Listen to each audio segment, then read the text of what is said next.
Bien, como todavía no hemos recibido ninguna consulta, vamos a aprovechar y leer un ejercicio, el ejercicio número uno de la primera separata, del primer texto, es un texto lineal con el ejemplo y los cinco ejercicios.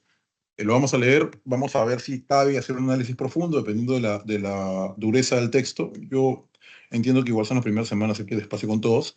Y grabamos este ejercicio resuelto para que quien necesite lo pueda ver y si no, pues esperamos un rato más para ir hacia el siguiente, ¿ok? Veamos, la llegada de los españoles permitió que la fe católica se estableciera en el Perú. Posteriormente, hace más de 100 años, la religiosidad era parte importante de la vida de los habitantes de Lima. Por eso era indispensable pertenecer o estar vinculados a una iglesia o una devoción.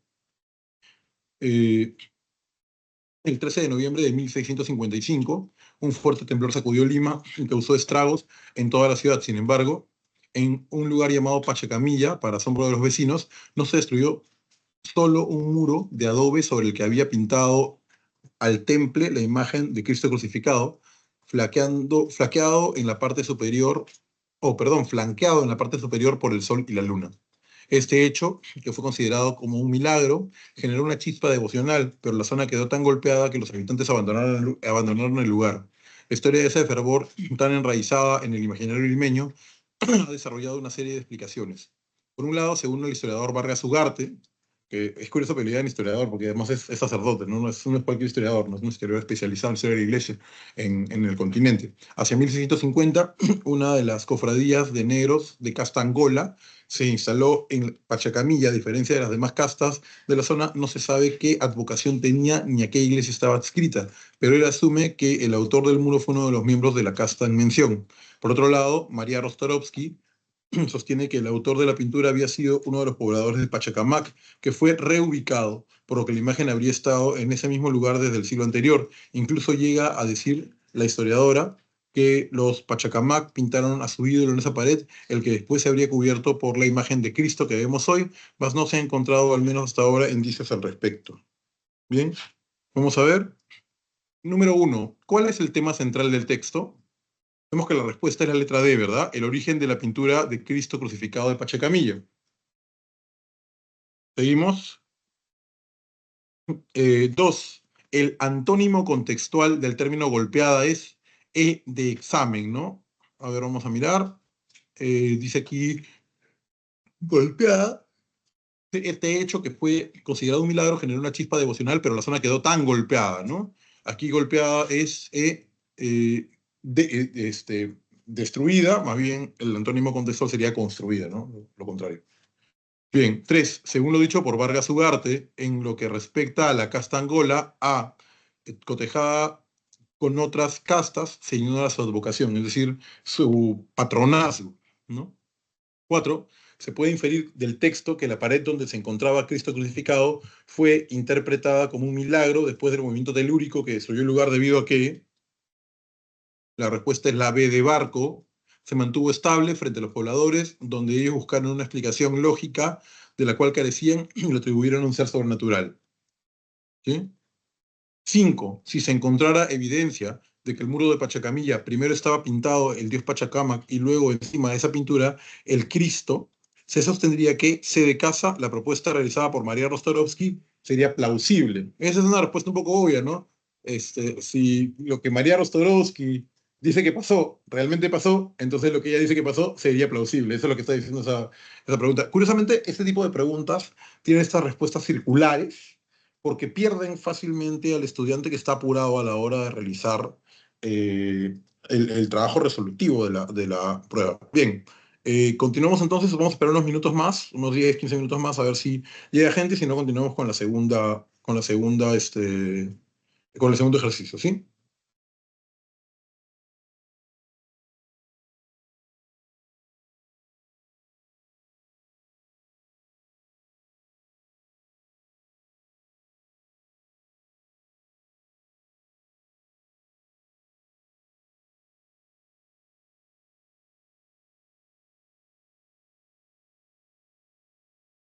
Profesor, tengo una consulta en el texto siguiente, en el texto 12 que trataba sobre Ah, la ya, natalidad.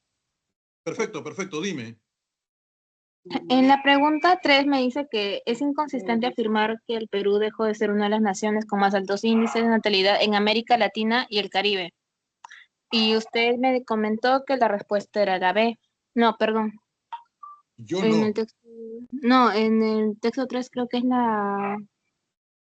A ver, ¿de ¿Cuál qué fue? texto estamos hablando? En En el el texto texto... 3, el texto 2, pregunta 3. Es la que estamos viendo ahorita en la pantalla, ¿cierto? Sí, Es inconsistente afirmar que el Perú dejó de ser una de las naciones con más altos índices de natalidad en América Latina y el Caribe, ya que, ¿cuál es mira, el ahí dice problema? que mantiene el rango de decena de países. Ya, eso lo dice en el texto, pero no menciona que es también el Caribe, solo menciona que es América Latina. Ya, pero has analizado las otras respuestas. Sí, eso es lo que me deja un poco, o sea, es la más acertado, la más acercada de lo que vendría a ser la pregunta, pues, pero del Caribe no menciona. Sí, pero que no lo mencione no significa que siendo la más acertada de todas no sea la correcta. O sea, ¿qué quiere decir? Si tú haces un destajo de las respuestas y la que te da es esa, en principio, a ver, si quieres una especie de truco de un hombre más viejo, si una respuesta parece la respuesta, es que debe ser la respuesta, ¿ya? En primer lugar. Y segundo, que aquí se está mencionando el dato exacto menos un dato, ¿no? América Cali, o sea, dice aquí se mantiene el rango de una decena de países con el más armamento de esta región. Ya, a la región a la que se refiere es América Latina y el Caribe. Entonces es una región. Por tanto, cuando se dice América Latina en términos genéricos, también incluye el Caribe, ya que forman parte de la misma región. ¿Me entiendes? Sí, profe, está bien. Gracias. No, no te preocupes. Igual, aquí estoy. Mi trabajo es contestarle sus preguntas, tranqui.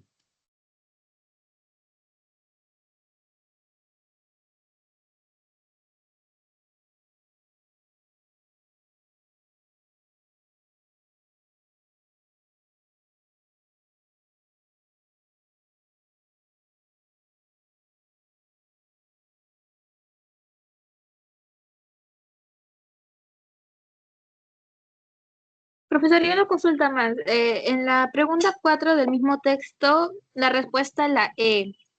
¿Me Permíteme un podrían... segundo.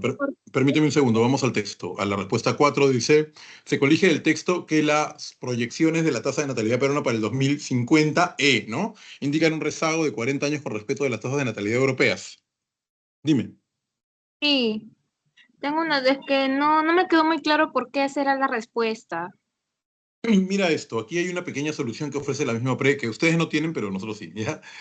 Primero te la voy a copiar para que la podamos leer juntos. No sé si, ay, caray, perdón. No sé si creo que se minimizó sin querer. Un segundito. Ya, déjame por favor que te copie la respuesta en el chat para poder trabajarla juntos. Pam, pam, pam, pam, pam, pam, pam. Ya, la respuesta es la E, ¿sí? eh, indican un rezago de 40 años con respecto a las tasas de natalidad europeas. Dice aquí, la estimación observada en la tasa de natalidad del Perú para el año 2050 se asemeja a la valoración que hubo en Europa en el 2010. Es decir, el país mostraría un atraso de 4 décadas en relación con la tasa de natalidad europea. Si vas al dato del texto, eso es básicamente lo que dice. Entonces, lo que está tratando de decir tanto la pregunta como la respuesta es que el Perú estaría en 2050 como Europa estaba en el 2010. Por eso se habla de un rezago de 40 años. ¿Me entiendes? Sí, profesor. Eso está en el mismo ese es un pequeño dato que lo da, o sea, no lo dice tanto explícito, pero sí lo da, lo menciona. Claro, es que vamos, hay preguntas más explícitas y preguntas que lo son menos. De hecho, el desafío de este tipo de cuestiones es saber, digamos, saber aprovechar el balance que hay entre los datos muy explícitos que te pueden regalar una pregunta, que es muy raro también en los exámenes, ¿no?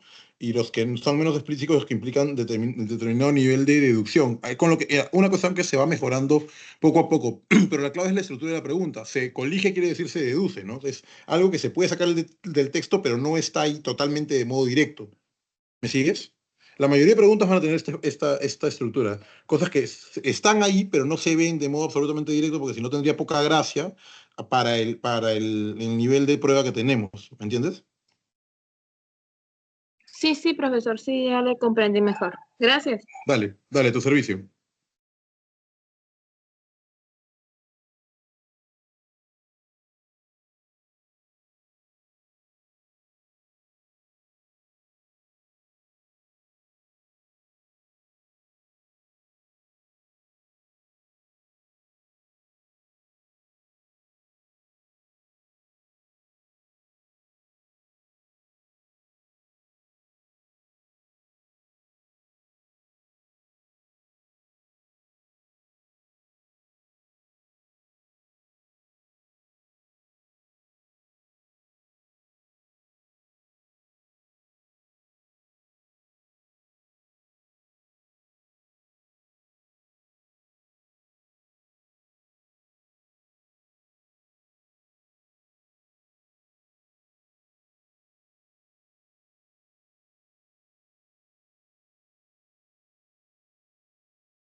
De Alexandro Vaca.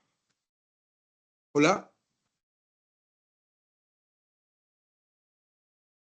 Hola, profesor. ¿cómo estás, de Alexandro? Esta es consultas académicas, por lo que mi trabajo aquí es responder tus preguntas. ¿Tienes alguna pregunta que hacerme? No, profesor, ni una, recién acabo de entrar. Ah, no, tranquilo. Lo que pasa es que estas preguntas deben ser hechas respecto a lo que no entiendas de la clase de habilidad verbal que hayas seguido. ¿Ya tuviste clase Ah, de habilidad verbal? no, recién he empezado hoy, ¿Hoy a las 8 de la mañana o hoy a las 2 de la tarde? a las 2 de la tarde. Ah, entonces tienes un problema. Estás en un salón equivocado. Si tu salón es a Ah, las 2 de ok, la tarde, sí, estás en un salón equivocado, estás perdiendo clase. ya, ok, disculpe. Dale, dale, anda, no te preocupes, para servirte.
Bien, hemos esperado un rato prudente, vamos a resolver el siguiente ejercicio, entonces, a ver qué tal nos va. Hemos estado igual resolviendo algunas preguntas con una compañera que entró a preguntar, pero vamos trabajando este. La tasa de natalidad, definida como el total de nacimientos anuales por cada 100 habitantes, es un indicador crucial, ya que es uno de los principales determinantes del crecimiento poblacional.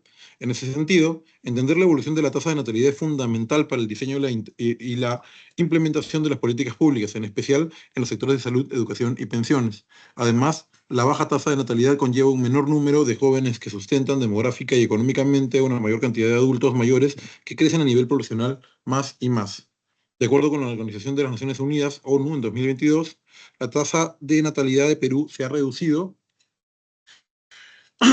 significativamente en los últimos 70 años. Se estima que este indicador alcance los 1.7 nacimientos, 2 hijos por cada 100 habitantes en 2023, cifra considerablemente inferior a la registrada en 1990 y 1950, 3.1 y 4.8 nacimientos por cada 100 habitantes respectivamente. Así, el nivel de la tasa de natalidad peruana actual sería similar al de registrado por Europa y Estados Unidos en 1990. ¿Mm? Bien. A nivel de América Latina, Perú ha experimentado una de las mayores reducciones en la tasa de natalidad desde 1950, aunque aún se mantiene por encima del promedio de la región. En específico, el Perú redujo su tasa de natalidad en 3.1 puntos o 0,1 puntos entre 1950 y 2023, cifra superior en valor absoluto a lo registrado por el promedio de América Latina y el Caribe, 2.8 de caída. A pesar de esta reducción, Perú aún se ubica entre los 10 países de este territorio con mayores tasas de natalidad. Y si somos algo, para algo bueno es para reproducirnos, ¿no? En fin, en las próximas 2 o 3 décadas se proyecta que el Perú alcance tasas de natalidad parecidas a la de registrada por los países europeos en 2010, ¿no? Ahí está la respuesta a una de las preguntas, justo la que hizo su compañera hace un momento, que está grabada, igual la pueden mirar. Sí, según esas proyecciones, para el año 2050 se espera que la tasa de natalidad en el Perú disminuya a 1.2, un hijo por 100 habitantes, cifra cercana a la estimada para Europa en 2010. Sin embargo, es importante destacar que estas proyecciones son sensibles a la evolución de los factores determinantes de la natalidad, ingresos, años de escolaridad, participación en la labor femenina, entre otros. Número uno, el tema central del texto es C de casa, la disminución y la proyección de la tasa de natalidad en el Perú. Dos, el término similar puede ser reemplazado por C de casa, comparable. Tres, es inconsistente afirmar que el Perú dejó de ser una de las naciones con más altos índices de natalidad de América Latina y el Caribe, ya que B, se mantiene el rango de una decena de países con elevados alumbramientos en esa región, o sea, América Latina y el Caribe. Cuatro, se colige del texto que las proyecciones de la tasa de natalidad peruana para el 2050 de examen indican un rezago de 40 años con respecto a las tasas de natalidad europeas. Cinco, si el Perú llegara a un decrecimiento de la tasa de natalidad a 1.2, entonces los peruanos, B de barco, sufrirían un aumento acelerado en el proceso de envejecimiento poblacional, no envejecimiento personal. Bien, vamos entonces, ya que hemos resuelto esto, a ver si hay alguna consulta, si hay algún compañero. No, no hay ninguno. Vamos a esperar unos minutos como hace un momento. Bueno, hasta luego, no, aquí estoy. Cualquier cosa me hablan.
Pues sí. Bien, todavía seguimos esperando a ver si alguien más se conecta y vamos a mirar un ejercicio más, como es justo. En los últimos 5 años el Perú ha experimentado un incremento en los matrimonios entre peruanos y venezolanos. Bueno, según cifras del Registro Nacional de Identificación de Estado Civil, RENIEC, desde 2017 hasta marzo de 2024 se han realizado 3.897 matrimonios en todo el Perú, donde Lima fue la región con mayor número de bodas. Sigue el Callao, perdón, el número de bodas 2.195, sigue el Callao con 281, Arequipa con 196, Piura 127, Ica 125, Ancash 119. El aumento de, wow, qué tantas bodas entre peruanos y venezolanos en Ancash. Bueno, el aumento de las uniones entre peruanos y venezolanas o peruanas y venezolanos no solo refleja cambios demográficos significativos, sino también suscita una pregunta sobre las motivaciones detrás de esos casamientos. ¿Se trata de un amor real o actos para lograr establecerse en una nación? Es curioso porque no me parece una cifra preocupante, ¿no? O sea, somos 30 millones y que 3.000 personas se han casado. Bueno, 3.000 o 6.000, ¿no? 3.000 venezolanos con 3.000 peruanos. Bueno, la abogada especialista en Derecho de Familia, Mayra Mendoza, explica que si un extranjero se casa poco antes de que su permiso de estancia expire, puede ser visto como indicio de fraude matrimonial. Al respecto, el Estado tiene una capacidad de investigar los matrimonios y, aunque tiene limitaciones por falta de recursos y personal, hay mecanismos que incluyen la revisión de documentación de los cónyuges y la verificación de los requisitos legales.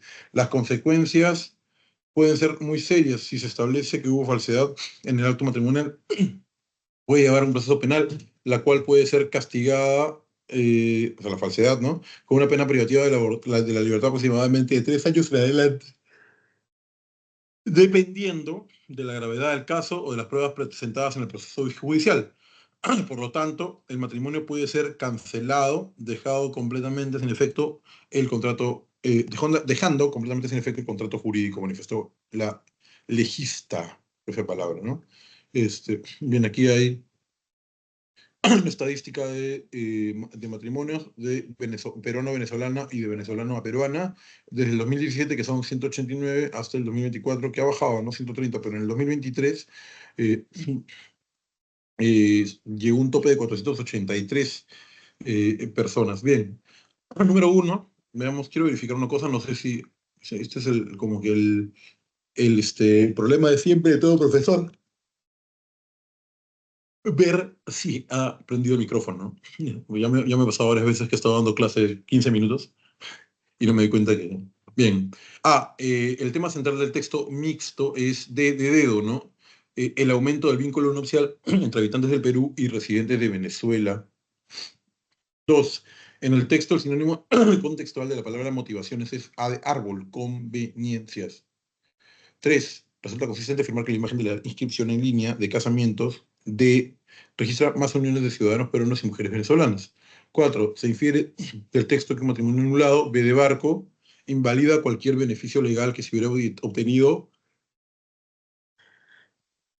al contraer nupcias. Y cinco, si un juez determinara que un ciudadano venezolano se casó con una peruana cuando sus papeles que autorizaban su estadía están a punto de vencerse el extranjero de examen, tendría la intención de obtener tal vez la nacionalidad peruana. Curioso, no estamos en un momento en el que alguien quiere ser peruano por elección. En fin. Bien, vamos a continuar en un momento más.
Bien, hasta el momento no tenemos más ingresos, pero vamos a resolver un ejercicio más, siempre dándonos un tiempito para trabajar. Vamos a ver un texto dialéctico. Halloween, o también conocido como Noche de Difuntos en Latinoamérica, Perú, Ecuador, Chile, Colombia, es una fiesta de origen celta que se celebra internacionalmente la noche del 31 de octubre, sobre todo en países anglosajones como Canadá, Estados Unidos, Irlanda o Reino Unido. Celebrar esta fiesta hace conocer las diferentes costumbres y compararlas con nuestra cultura. Disfrazarse de monstruos, momias, fantasmas, etcétera, ayuda a la creatividad, es decir, promueve la imaginación, conservación de los niños y adolescentes, beneficia también afrontar los miedos, ya que se desenvuelven en un escenario terrorífico. Este, eh, donde pueden conversar con amigos, familiares y participar en el clásico juego de truco o trato. Eh, Mientras los niños se relacionen con otros en el barrio o conozcan a otros adultos que viven en el vecindario y juntos puedan tocar las puertas de casas y pedir caramelos para que lo consuman durante días posteriores. Ello ayudaría a que desarrollen habilidades sociales como resolución de conflictos o negociación, según lo indica la psicopedagoga Paula Sanz y el gabinete SEP Clinic Barcelona. Halloween, texto B, Halloween es una celebración extranjera que hace muchos años se instauró en Latinoamérica adoptando una costumbre desconocida para entonces y olvidando, por decirlo de alguna forma, las costumbres prehispánicas. Es muy parecida al Día de Muertos. La Noche de Brujas se celebra el 31 de octubre y los países como México, Perú, Argentina o Bolivia tienen su propia celebración. Ese mismo día, aunque muchas personas ya no lo festejan, puesto que se impuso la celebración foránea. Existen fanáticos religiosos que dicen que es una adoración al diablo, ya que promueve el miedo al horror y lo relacionan con prácticas oscuras que pueden ser dañinas debería ser, para los niños y adolescentes. Por otro lado, es una celebración no remunerable que da pie a gastos innecesarios, tal como un disfraz que los dañan psicológicamente por ser muy terroríficos y que le causan miedo, por ende, los cohíben, o adornos típicos de la celebración que afecta a la economía de algunas familias por seguir esta tradición, y esto hace que se limiten a comprar solamente lo necesario. Los padres deben estar muy atentos a la hora de que sus hijos pidan caramelos, ya que se reportan casos en los cuales los dulces contenían una mínima cantidad de sustancias alucinógenas, ASU, que llevaron a los chicos al hospital. Bueno, esto es seguramente el Halloween más extremo, ¿no? No creo que se refiera a algo medianamente común, ¿no? Salvo que sea pues, un país lleno de gente perversa. Los textos discuten primordialmente sobre B de barco, la celebración de Halloween en los países latinoamericanos. Dos, en el texto el verbo desenvolver tiene significado de dedo, socializar. Tres, en el texto A es consistente sostener que al disfrazarse de los niños y adolescentes, dedo permiten desarrollar las capacidades cognitivas de ellos. Cuatro, se desprende del texto B que la poca cantidad de narcóticos presentes en los dulces B de barco puede perjudicar seriamente la salud de los pequeños, porque tampoco es que haya que deducir demasiado, ¿no? Es un narcótico, ¿no? Y con pequeños sobrantes en el camino, igual hay una perjuicio para la salud. Y cinco, si Halloween se celebrara únicamente en los países anglosajones hasta la actualidad, entonces los países latinoamericanos, té de casa, mantendrían sus costumbres tradicionales del Día de Muertos. Bien, continuamos entonces.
Bien, vamos a darnos unos minutos extra para resolver el último de los ejercicios que nos alcanza trabajar antes de despedirnos. Un segundo que estoy... Sí, bien. Gritar es uno de los temas que más preocupa a las familias en la educación de sus hijos. Perder el control con ellos les hace sentir que no gestionan correctamente los conflictos en casa y que no son capaces de dar respuesta a necesidades de cada etapa educativa que se genera en la convivencia. Además, ningún progenitor ¿sí? grita porque le apetece, sino que le faltan las herramientas y estrategias comunicativas óptimas para afrontar adecuadamente los comportamientos inapropiados de sus hijos y conectarse con ellos en una manera correcta. Los padres también gritan a sus hijos debido a que los conflictos que tuvieron con los suyos eran solucionados a base de gritos. De esta manera se conseguía la obediencia absoluta y el prejuicio pasó de generación en generación. Por otro lado, en la sociedad actual, donde se vive demasiado deprisa y hay un poco tiempo para hacer las cosas con calma, enseñar a los hijos con serenidad resulta una misión muy complicada. Los gritos no son buenos ni para los niños ni para los adultos, ya que crean en casa un ambiente hostil y de poca confianza. Asimismo, alzar la voz no educa ni mejora las conductas a largo plazo, sino genera rabia, nerviosismo, irritabilidad, culpa, rompe vínculos y dificulta los aprendizajes. También crea en las personas emociones como el miedo, la frustración o la ansiedad. Los gritos en la educación dan la falsa esperanza de que el niño mejorará su comportamiento, pero lo único que consiguen es que el conflicto se haga mayor. En medio de una discrepancia donde el tono de voz se alza y a veces se dicen cosas inapropiadas, es muy difícil que el niño escuche este receptivo, perdón, que el niño escuche, esté receptivo, perdón, o entienda qué es lo que debe mejorar. Estoy leyendo como lo de Lelutier. No sé ustedes saben quién es, pero quiénes son, pero les convendría buscarlos por cultura general. El tema central que presenta el texto trata sobre dedo, la errónea idea de los gritos por parte de los padres y los efectos contraproducentes en los hijos. Podría ser la errónea idea acerca de los gritos por parte de los padres, ¿no? Pero bueno, está. Dos, en la lectura, el sinónimo contextual de conectar es de examen, corregir. Tres, resulta compatible sostener que los gritos a los hijos, se de casa, afectan significativamente el desarrollo personal y los procesos cognitivos. Cuatro, se desprende del texto que los padres que gritan a sus hijos, B de barco, tienen un patrón muy interiorizado por una deficiencia en la formación conductual. Cinco, si en la sociedad moderna se viviera pausada y sosegadamente, los padres, A de árbol, carecerían de dificultad para educar exitosamente a sus descendientes. Una forma elegante de decir hijos, ¿no? Bien, vamos a esperar los minutos que quedan para poder retirarnos, ¿ok? Un momento, por favor.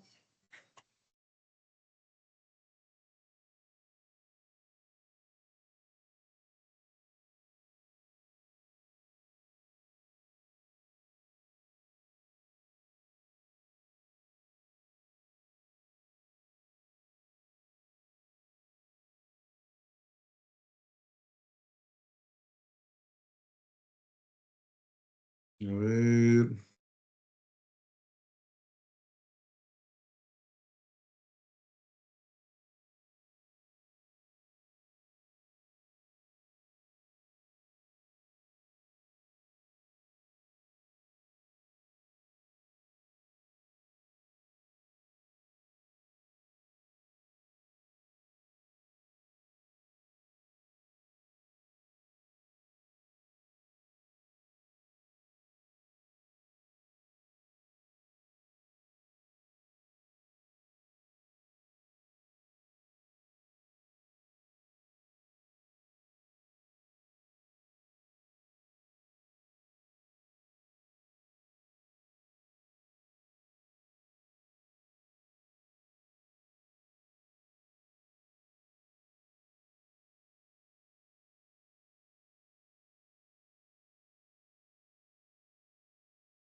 Bien, estamos en el último minuto.